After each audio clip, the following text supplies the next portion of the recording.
They are telling us that we are not a human family, that there is no real community, there is only the art of the deal. Dark voices are telling us to forget the ancient wisdom of love one another. They whisper that instead that we should fear and hate each other. They boast that nature does not matter.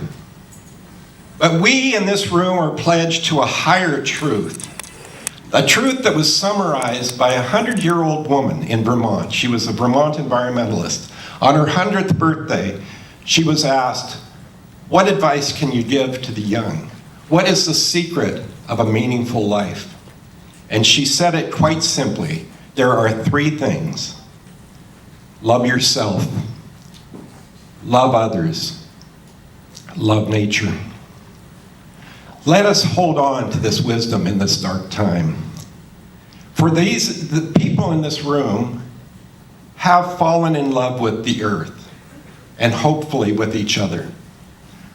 We have looked at the pictures from space and looked at the earth, that fragile blue-green emerald with a very thin layer of air, water, and land that supports the only known life in the universe.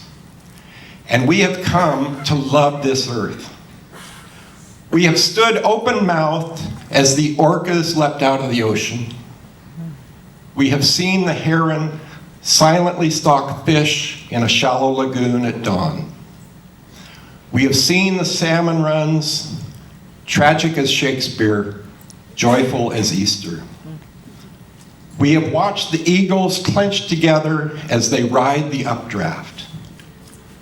We have hiked together through the high Sierras. We have sung songs around campfires. We have lay under a vast canopy of stars, talking half the night with our friends, our brothers and sisters, our community.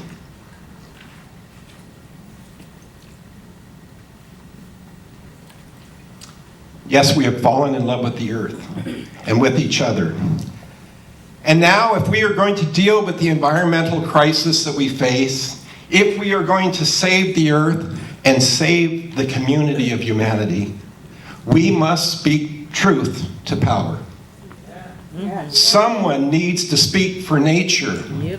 Someone needs to speak for all of our brothers and sisters, no matter what nation they come from, what religion they have, the color of their skin. We are all one. Right.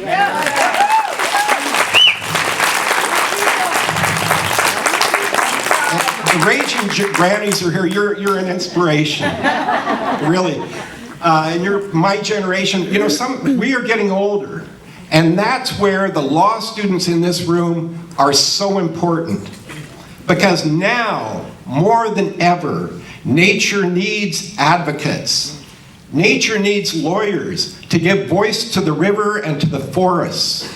We need voices to advocate for the grizzly and the marmot. We need lawyers to speak for the caribou and the falcon. Yes, students, you have a grand opportunity to work together now, to work in community, to save the natural world. And no life could be more meaningful, more full of purpose, more satisfying than to work to save the natural world. So here's my short advice. Make friends and allies everywhere and enemies nowhere. Love one another. Build bridges with people you don't agree with. Don't write people off. Win them over. Yeah. You can do it. You know, you stand on the side of truth and of love and of community and you're not the enemies of the people. You're the friends of the people. You're the friends of the future. Yeah, baby. Yeah. So join hands with lawyers around the globe. Many of them are here in this room. You have comrades not just in New York and Oregon and California and British Columbia. You have comrades in this room from Mexico City, Berlin, Nairobi, Mumbai, Kathmandu.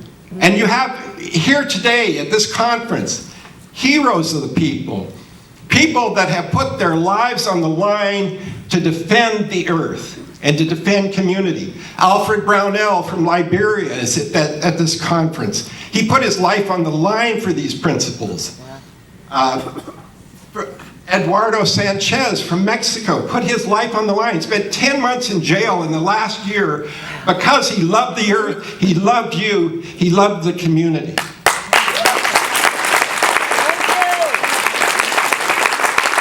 And there are other people that are putting their lives on the line, their safety on the line, because of these principles. Alejandro Serrano Pavon, Giselda Maya Anda. These are people that are here today because they are willing to fight for what is right and to love for what is right. And finally, I'm just going to close here, but my final advice is to you, take an example from these raging grannies, have fun. Yeah.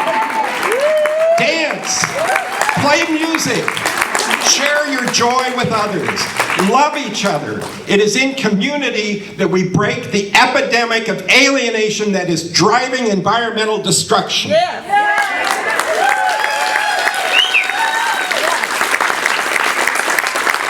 Indeed, the environmental crisis and the crisis of democracy are daunting. This work is not going to be easy, but take heart, love will win in the end. As Martin Luther King taught us, the arc of history is long, but it bends towards justice. We shall overcome. Yeah.